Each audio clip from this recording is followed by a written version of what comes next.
So if you were looking to buy a coffee a couple years ago here in London, it might have been normal to ask the question, do you take cards? Now that question is increasingly becoming, do you take cash?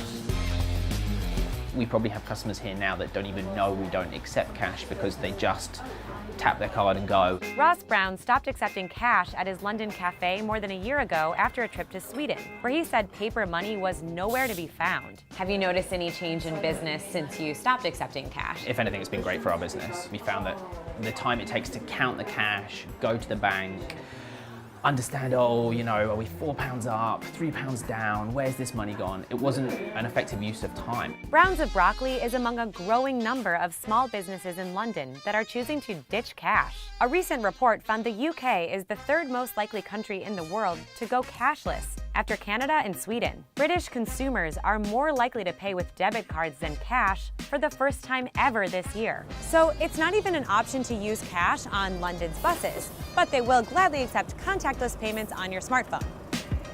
The city says contactless payments make traveling faster and easier for millions of commuters. 40% of all journeys on London's transport network are made using contactless payments. That's up from 25% in 2016. This transition toward digital and card payments is forcing many organizations that typically relied on cash to embrace new technology. Take the Church of England, which recently announced it'll start accepting contactless payments with the help of two fintech companies. The church is taking card for things like weddings, christenings, and one-off donations. And in the future, it even plans to pass around a card reader for collection at services.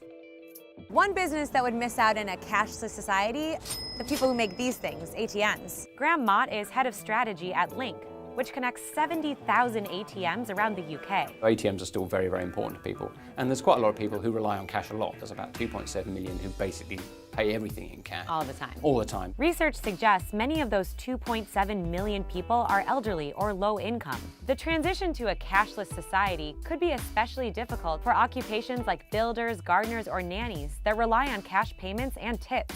Mott said millions of people still rely on ATMs, which he doesn't see going away anytime soon. People have a very strong emotional attachment to cash. It's very important to them. It's a strong sense of identity. I think it'd be a long, long way from getting rid of cash.